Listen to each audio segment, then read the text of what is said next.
Hujambo na karibu. Imejiri kwa sasa kuwa Rais William Ruto amemtambulisha Jalango kama seneta ajaye wa Nairobi, jambo linalotafsiriwa kama ishara ya mapema kuwa UDA huenda ikamuunga mkono kuwania kiti hicho mwaka wa 2027.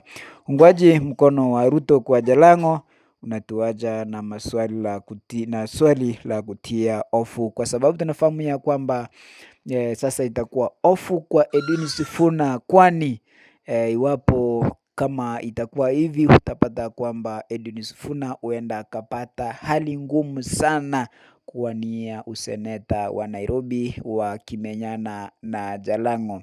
Jalango atapata umaarufu sana kwa sababu ya kupewa sapoti kubwa kutoka kwa rais wa Kenya William Samoei Ruto. Kwa hivyo huenda Edwin Sifuna akapata ugumu sana, na utakuwa ni kinyang'anyiro kikubwa sana na kikali, ambapo kama ilivyotambulishwa awali kwamba Jalango atakuwa anawania kiti hicho kwa tiketi ya UDA.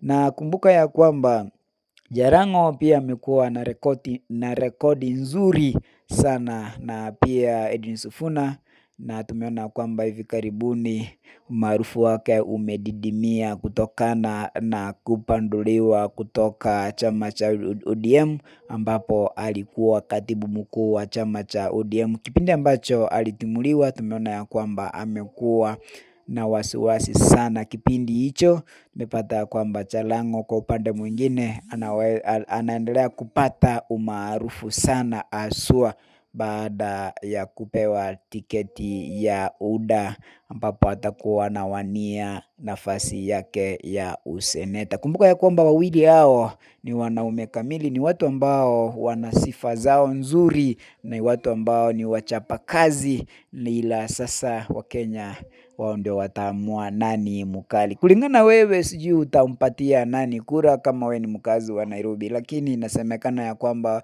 mahali imefika, Jalango amepata umaarufu na sapoti kubwa sana kutoka kwa Rais William Ruto. Na Edwin Sifuna bado anayumba, ana chama, ndio anapanga kuwa na chama ambacho kitamwezesha kuwania kiti hicho cha useneta. Lakini awali tumeambiwa kwamba kuna watu ambao wanamsukuma Edwin Sifuna kuwania kiti cha urais nchini Kenya, kitu ambacho kitakuwa kinamsumbua sana iwapo atakosa kupata nafasi hiyo, kwa sababu tunajua kwamba kupata urais si kitu chepesi namna ambavyo wengine wanadhania.